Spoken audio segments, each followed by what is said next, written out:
David said in Psalms chapter 40 that he waited patiently on God, and it was after patient waiting God came through. Verse 2 of Psalms 40, you see God now having delivered David, he's rejoicing. He's talking about how his feet are now on solid ground. I mean, before in verse 1, it seems as if things were pretty hectic. But what was the secret? Verse 1 reveals the secret. Psalms chapter 40 verse 1 says, David waited patiently, and that's the problem.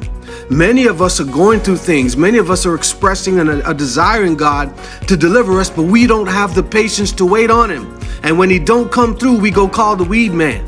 When he don't come through, we text that female that's been in our phone that we know we shouldn't be messing with, but we go deal with her anyway.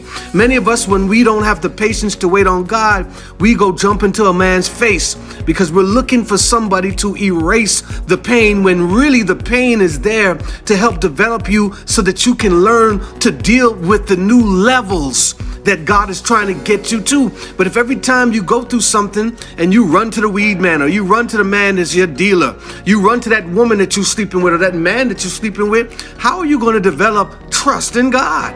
You see, my name is Andre LaFame Battles, your friend and fellow sinner saved by grace, representing I Battle Daily Ministries. I done been through hell and back, my dear friend. Right now, I'm sitting here talking to you, and I lost my leg 4 years ago. The year was 2017. I lost my first wife. I remember when the doctor told me that I'd be on dialysis for the rest of my life unless I got a kidney transplant. But I'm still going. I'm still preaching. I'm still teaching. Yeah, I've lost a whole lot of things. I've lost friends. I've lost people who I thought loved me. I've lost opportunities. I've lost money.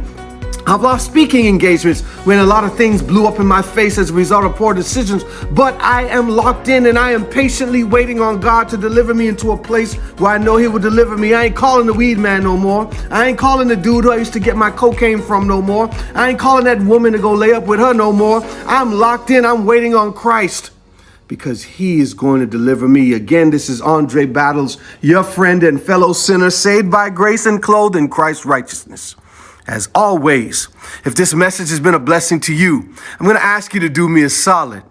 Hit the share button and be blessed.